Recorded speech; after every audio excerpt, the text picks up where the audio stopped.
75% des tâches d'un programmeur, l'IA les couvre déjà, dans la vraie vie. Mais le même laboratoire publie un second chiffre qui dit l'inverse. En pratique, la machine n'accomplit qu'une fraction de ce qu'elle pourrait faire. Alors lequel des deux ment? Épisode IA et emploi, capacité contre usage réel. Chapitre 1. Deux chiffres, deux mondes.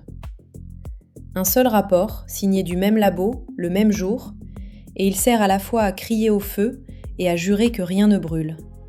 Reprenons les deux chiffres parce qu'ils sortent du même rapport, signé des mêmes auteurs, publié le même jour. Le 24 juin 2026, Anthropic sort une étude au titre tout sec « Impact de l'IA sur le marché du travail », signé Maxime Massenkoff et Peter McCrory. Premier chiffre, 75% des tâches d'un programmeur sont déjà couvertes par l'usage réel des modèles de langage. Posez-le une seconde. 3 tâches sur 4 dans le métier emblématique de la tech passent déjà, peu ou prou, par l'IA. De quoi nourrir tous les gros titres sur la fin du col blanc. Mais voici le second chiffre, et il regarde dans la direction opposée. Dans la vraie vie, l'adoption ne représente encore qu'une petite fraction de ce que ces outils pourraient faire. La machine peut énormément, on s'en sert peu. Anthropic donne un nom à chacun de ces deux mondes, et c'est tout l'intérêt de l'étude. Le premier, c'est l'exposition possible, ce que l'IA serait capable de faire, en théorie, si on la laissait tout prendre en charge. L'autre, baptisé exposition observée, ne retient que ce qu'elle fait vraiment, mesuré dans les traces d'usage. Et entre les deux, un gouffre. Le même rapport peut donc servir à crier au feu et à jurer que rien ne brûle.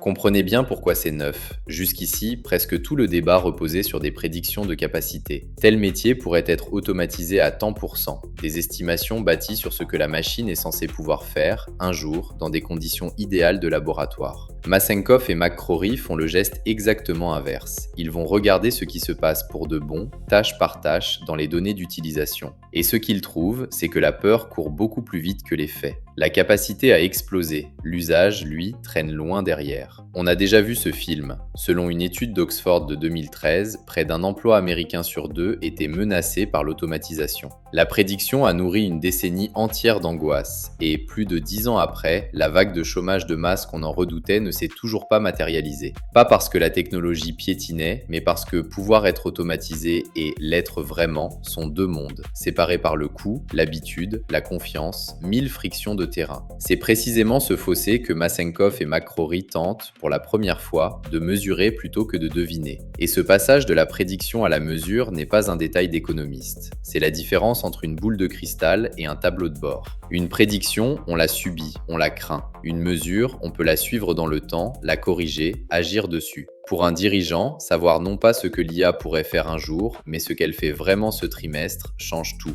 On cesse de gouverner à la peur, on commence à piloter aux instruments. Toute la question de cet épisode tient dans cet écart. Quel chiffre faut-il croire pour piloter sa carrière ou sa politique de l'emploi? Ce que l'IA peut faire, immense et inquiétant, ou ce qu'elle fait, modeste et lent? Et surtout, ce gouffre entre les deux, est-ce un simple sursis qui finira par se refermer, ou la preuve que le séisme annoncé ne viendra pas comme on le redoute?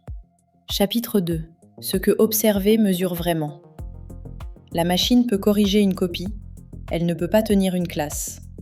Et toute la différence est là. Pour trancher, il faut d'abord comprendre ce que mesure vraiment cette exposition observée, parce que c'est là qu'est le sel de la méthode. Anthropic ne demande pas « ce métier va-t-il disparaître ?» La question est trop grosse, trop molle, et c'est elle qui a faussé tout le débat. Le laboratoire descend d'un cran au niveau de la tâche. Un métier, ce n'est pas un bloc monolithique, c'est un assemblage de dizaines de petites tâches distinctes. Et pour chacune, le rapport croise deux regards très concrets. D'abord, l'IA est-elle vraiment utilisée pour cette tâche dans les données d'usage ou seulement capable de la faire en théorie? Ensuite, quand elle s'en mêle, remplace-t-elle la personne ou se contente-t-elle de l'épauler? La formule qui résume tout est limpide. L'IA peut corriger une copie, elle ne peut pas tenir une classe. Mesurer l'écart. Corriger des copies, c'est une tâche, bornée, répétable, qu'on confie sans drame à la machine.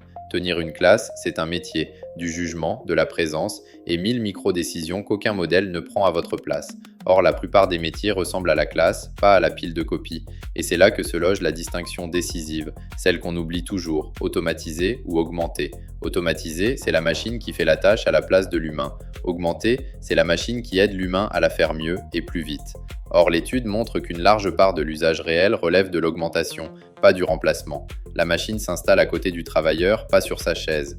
Reprenez le programmeur de tout à l'heure. L'IA lui pond un premier jet de code en quelques secondes et c'est spectaculaire. Mais c'est encore lui qui choisit l'architecture, lui qui flaire le bug discret, lui qui répond du résultat devant son équipe et son client.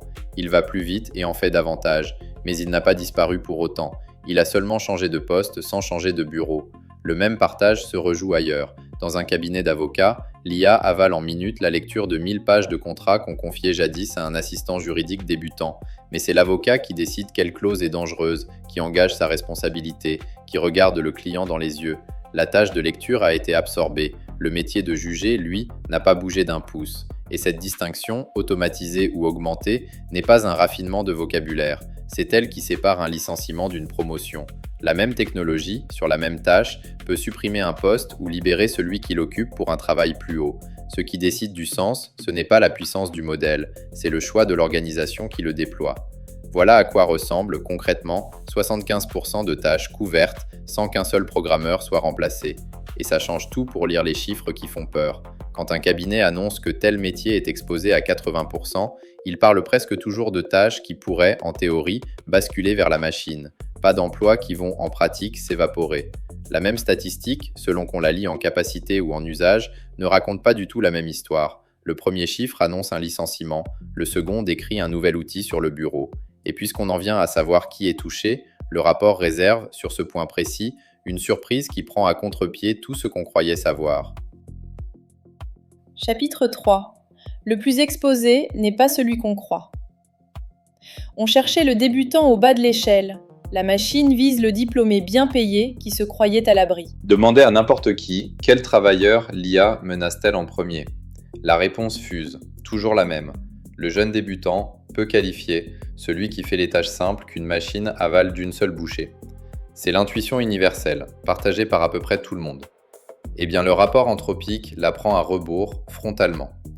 Les salariés dont les tâches sont les plus exposées à l'IA dessinent plutôt un autre portrait. Le cadre d'âge mûr, diplômé, bien payé, et, plus souvent qu'on ne le croit, une femme. L'exact contraire du visage qu'on s'était imaginé. Pourquoi un tel renversement ? Parce que l'IA d'aujourd'hui n'excelle ni dans le travail manuel, ni dans la manutention. Elle brille là où l'on manie le langage et le document, l'analyse et le code. C'est-à-dire le territoire des cols blancs qualifiés, pas celui du débutant tout en bas de l'échelle. Le rédacteur chevronné, l'ingénieur logiciel expérimenté, tous les tâches des métiers du savoir, voilà les profils dont les tâches recoupent le plus ce que la machine sait déjà faire.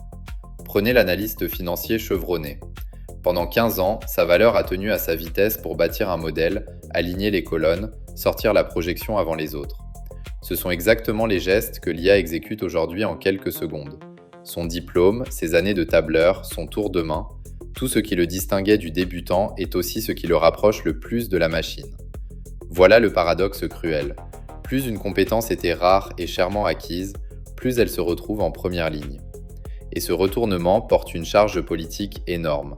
Le récit confortable disait « L'IA frappera en bas, on protégera les qualifiés par la formation et les diplômes ». Or, c'est l'inverse qui se dessine. Elle frappe en plein cœur de la classe moyenne diplômée, celle qui se croyait justement protégée parce qu'elle avait fait des études. La valeur d'un diplôme, soudain, ne mesure plus la distance avec la machine, elle mesure la proximité. Et ce renversement rompt avec 2 siècles d'histoire. De la machine à vapeur au robot industriel, l'automatisation a toujours frappé d'abord les bras, le travail physique et répétitif, en épargnant les bureaux. Pour la première fois, une vague remonte l'échelle au lieu de la descendre. Elle vise le cerveau qualifié avant la main. C'est tout notre réflexe collectif. Formez-vous, montez en compétences, et vous serez à l'abri, qui se retrouve prise à contre-pied. Mais attention, encore une fois, à ne pas surlire. Être exposé, on l'a vu, ne veut pas dire remplacer. On retrouve la distinction du chapitre précédent. Ces profils qualifiés voient leurs tâches recoupées par l'IA, c'est vrai, mais le plus souvent pour être augmentés et accélérés, pas effacés. Le diplômé bien payé ne perd pas son poste du jour au lendemain. Il voit son travail se transformer sous ses doigts, parfois pour le meilleur, parfois pour la corvée d'un nouvel outil de plus. Reste qu'un groupe, lui, ne se transforme pas. Il disparaît tout doucement des écrans radars de l'embauche. et c'est le seul vrai tremblement de toute l'étude. Chapitre 4. Le seul tremblement réel. Pas une vague de licenciements, une porte d'entrée qui se referme, sans bruit, sur les plus jeunes. Ce groupe, ce sont les 22 à 25 ans, les tout jeunes actifs, ceux qui sortent de l'école et cherchent leur premier poste dans les métiers les plus exposés à l'IA. Pour eux, le rapport mesure un décrochage net. Depuis l'arrivée de ChatGPT fin 2022, leur taux d'accès à ces emplois a reculé d'environ 14% par rapport à 2022.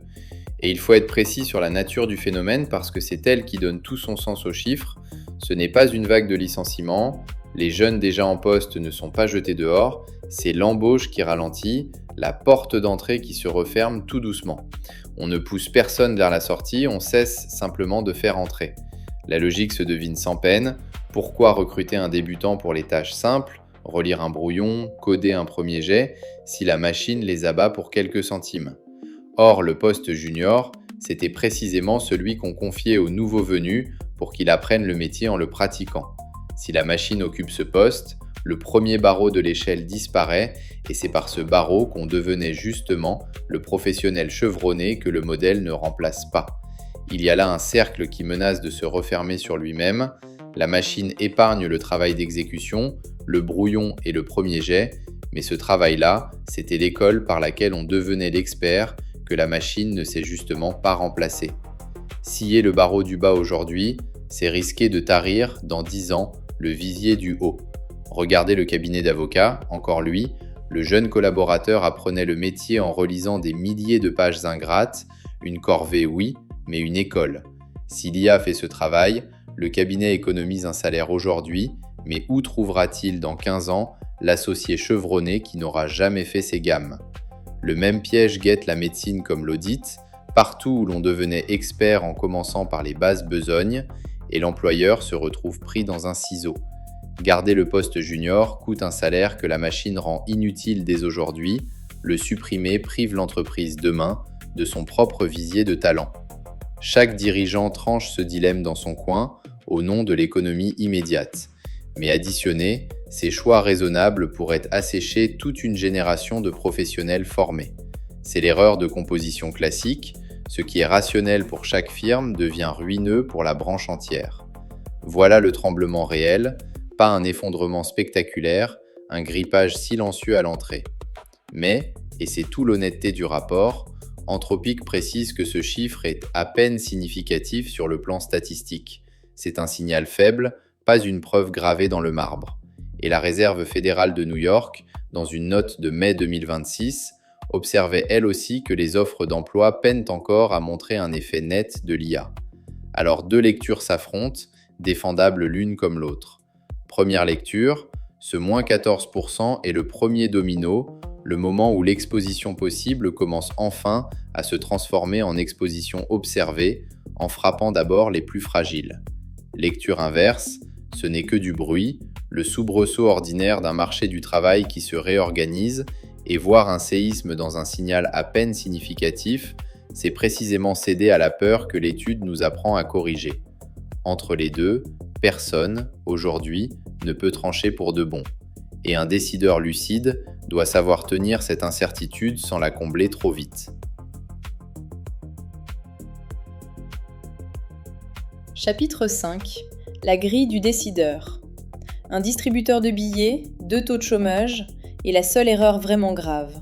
Prendre un chiffre pour la vérité. Alors, quelle grille emporter quand 2 chiffres honnêtes pointent en sens contraire ? D'abord, un repère historique qui vaut de l'or. Dans les années 1990, le distributeur automatique de billets devait tuer le métier de guichetier de banque. La tâche centrale du guichetier, distribuer du liquide, venait d'être entièrement automatisée. L'économiste James Besson est allé regarder les chiffres de près et le nombre de guichetiers a augmenté. Pourquoi diable ? Parce que la machine a rendu chaque agence moins chère à faire tourner, alors les banques en ont ouvert beaucoup plus. Et le guichetier, libéré du comptage, s'est mis à conseiller, à vendre des services. La tâche a bel et bien été automatisée. Le métier s'est déplacé et l'emploi, lui, a tenu. La leçon est limpide. Automatiser une tâche n'est pas supprimer un emploi. Tout dépend de ce que les humains font du temps libéré et de la demande que la baisse des coûts vient réveiller. Le tableur raconte la même histoire. Quand VisiCalc puis Excel ont automatisé dans les années 80 le calcul à la main qui occupait des armées de comptables, on a prédit leur disparition. Or, il y a plus de comptables aujourd'hui qu'à l'époque. La machine a tué la corvée du calcul, pas le métier de comprendre les chiffres. Et en rendant l'analyse financière bon marché, elle en a multiplié la demande. Le motif se répète à chaque vague. L'outil déplace le travail bien plus souvent qu'il ne l'efface. Ensuite, une vérité de statisticien qu'on oublie toujours. Mesurer le travail oblige toujours à choisir un chiffre. Le taux de chômage que vous entendez aux nouvelles, ce qu'on appelle le U3, ignore ceux qui ont renoncé à chercher et les temps partiels subis. Le U6, lui, les compte tous et raconte un marché bien plus sombre.